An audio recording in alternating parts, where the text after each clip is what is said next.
Alors, on aborde à présent l'actualité internationale. On a à peu près un quart d'heure pour discuter de quelques sujets. On commence d'abord par la Côte d'Ivoire avec cette semaine une troisième mutinerie en 3 ans. Le sujet, en tout cas, a suscité beaucoup de débats dans le pays, à l'international. Une chose est sûre, le gouvernement ivoirien a délié le cordon de la bourse et les mutins sont passés à la caisse. Déjà, comment est-ce que vous voyez ces mutineries à répétition? Vous savez, quand vous appelez des mercenaires, parce qu'il ne faut pas avoir peur de dire les choses telles qu'elles sont, quel que soit ce que cela peut vous coûter. Quand vous appelez des mercenaires pour vous soutenir, et vous constituez une sorte de milice privée qui par la suite, lorsque vous gagnez dans un schéma démocratique qui reste véritablement à recontextualiser, Gbagbo est à la haie, je ne suis pas sûr que c'est à la haie qu'il devrait être objectivement. Il doit être où? Il doit être dans son propre pays, ou s'il est à la haie, monsieur, jusqu'à preuve du contraire, Ouattara devrait être à la haie aussi, parce que pour qu'il y ait une guerre, il faut qu'il y ait 2 camps.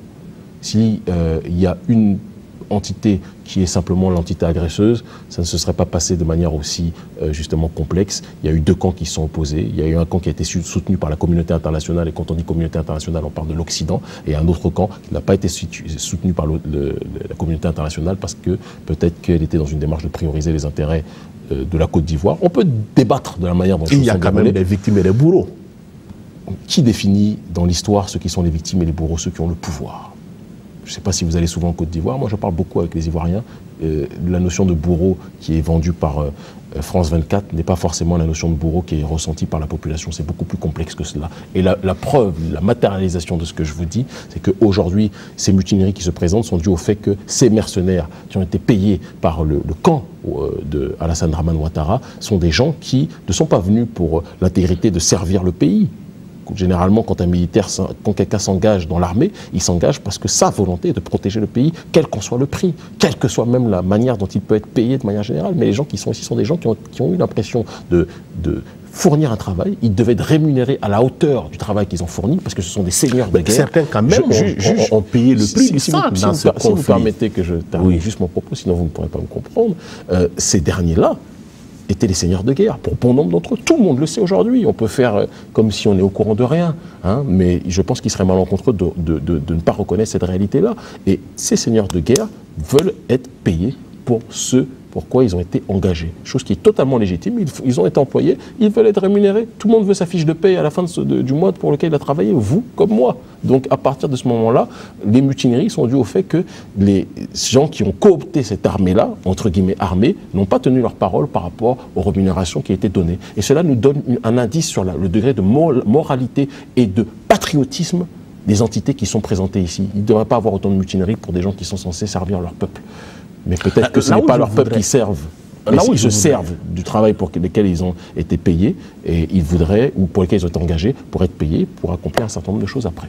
Soit là où je voudrais quand même vous interroger, réduire la rébellion des FAFN, des forces armées, des forces nouvelles, à une dimension de mercenaires, est-ce que ce n'est pas une vision trop réductrice par rapport aux causes du conflit, par rapport à cette poudrière identitaire que la Côte d'Ivoire était devenue, qui a fini par exploser? Vous ne pouvez pas me faire ce procès à moi pour la simple raison que, panafricaniste que je suis, j'ai été parmi les premiers à stigmatiser la manière dont j'entendais par exemple des propos de Simone Gbagbo vis-à-vis des populations du Nord. Il y avait des choses qui étaient exécrables, qui n'étaient pas normales, et c'est sur cette poudrière identitaire qu'un certain nombre de choses ont pu se faire. C'est toujours en s'appuyant sur des souffrances réelles que des machinations exogènes, d'accord, peuvent forcément parfois se présenter en notre sein et accentuer le débat pour justement réorienter une dynamique d'un destin qui était au départ africain, qui finit par être en réalité livré au reste du monde. Ce qui se passe par rapport à la Côte d'Ivoire est une addition de complexité. Il y a la complexité identitaire, mais pas seulement. Tout le monde sait, je le redis, je le répète, qu'il y a eu des seigneurs de guerre, qu'il y a eu des gens qui n'étaient même pas ivoiriens.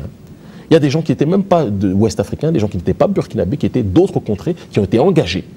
Et je vous encourage d'ailleurs à regarder un film qui illustre parfaitement cette situation, qui a été primé au FESPACO, L'Orage africain. Peut-être vous en avez même parlé ici de notre ami Sylvestre Amoussou, où il parle de manière très claire, et tout le monde sait aujourd'hui, il a été même primé par l'Assemblée nationale du Burkina Faso, parce que ce n'est pas un tabou, tout le monde sait aujourd'hui que dans certains cas, on mène des guerres sous proxy en faisant venir des mercenaires pour servir des intérêts qui sont des intérêts parfois extérieurs liés à ceux qui ont été cooptés. Est-ce que vous n'êtes pas trop dans la théorie du complot? Oui, la théorie du complot, ça c'est ce que justement peut-être les gens dont vous inspirez en Occident, parce que c'est eux qui disent ça. C'est-à-dire qu'ils parlent de théorie du complot, Mais bien souvent, les théories le complotisme dont il parle est en harmonie avec une réalité qui est souvent matérialisée par des arguments qu'on ne fait que citer.